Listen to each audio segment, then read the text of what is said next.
In this particular video, we're going to take a specific look at this rule. And we're going to look at the long version of it, and then the short version as well. The short version, obviously, is what it just says. Take and subtract the exponents. But we'll take a look at a couple of problems with the long version as well. So this is what we're doing. We're doing division with these exponents. And so first I'm going to do the long version, give you a little bit of an idea of where that comes from. So on top of this problem, I've got 5 to the 4th. 5 to the 4th is just 5 4 times. And on the bottom, we've got 1 5. So the long version of this, the expanded version, is that I'm just reducing 1 5 from the bottom and 1 5 from the top. Because 5 goes into 5 once and 5 goes into 5 once, just like reducing fractions. And so I end up with 3 5s left on top.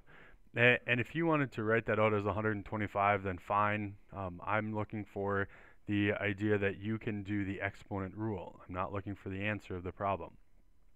Same thing happens in number 2. On the top we have 1 3. On the bottom we have 3 3s, 3 to the 3rd. And again, they reduce. 3 goes into 3 once and 3 goes into 3 once. And so I end up with a 1 on top and 3 times 3 on the bottom, or 3 squared. If you wanted to write that as 1 over 9, that's fine.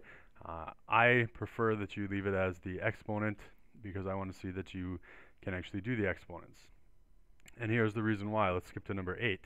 So on top I've got a 3 and a b. On the bottom I've got a 10 and a b cubed, which is 3b's written out. In this particular case, there is no 3 squared. The b's go into b once and b goes into b once, so on top I get a 3, and on the bottom I get 10b squared. Okay, you need to know how to use the rule.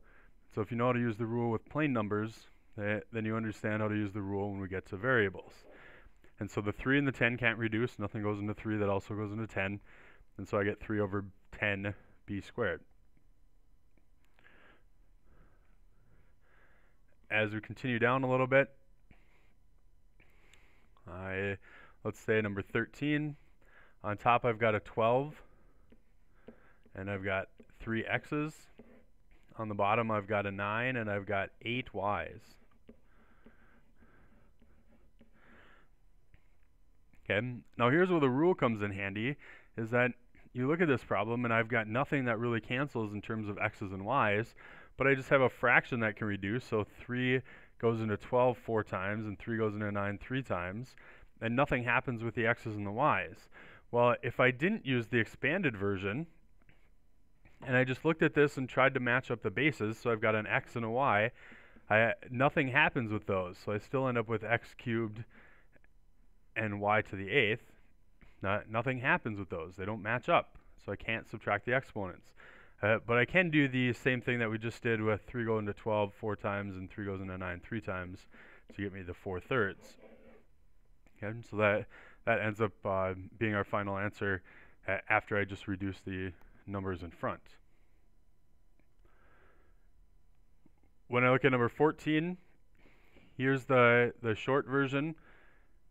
So I've got 14 and 6. There is no short version of this. 2 goes into 14 7 times, and 2 goes into 6 3 times. So I end up with a 7 on top and a 3 on the bottom. But when I look at the exponents for the x's and the exponents for the y's, I have 4 x's on top, 5 x's on the bottom.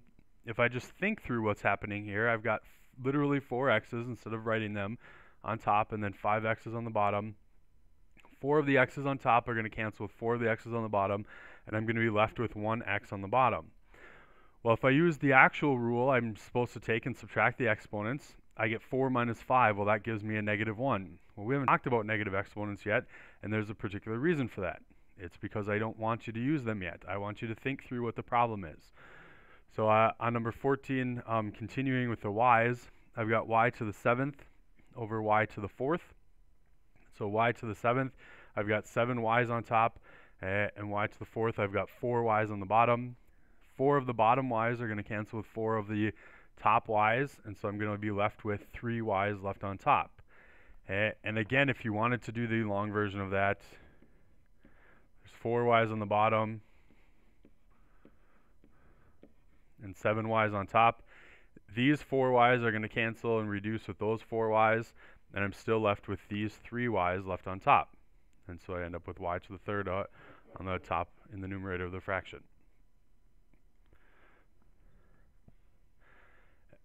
As I continue down, let's take a look at number 20. I've got 16 and 9. Well, there isn't anything that reduces with 16 and 9, so I'm just have 16 and 9. Nothing goes into both of them. 16 is 4 times 4 and a bunch of 2's. 9 is 3 times 3, and there's no 2's or even numbers in there. And so that's it. On the top, I've got 1y. On the bottom, I've got 2y's. Well, 1y and 2y's down here. This 1y is going to cancel with one of these, and it's going to leave one of them left in the bottom. Same thing with the x's. I've got 4 x's up on top and 8 x's on the bottom. So these 4 x's are going to cancel with those 4 x's, and I'm left with 4 x's on the bottom. So I get x to the fourth still on the bottom. And again, we're looking at either the top or the bottom of the fraction. If it ends up being on top, if there's more on the top, then there's more being left on the top. If there's more on the bottom, then there's going to be more left on the bottom. So you kind of using some common sense in these leads us to not necessarily have to use the rule. We'll come back to this again when we look at using the rule, but the thinking behind it is going to be more important to us than actually using the particular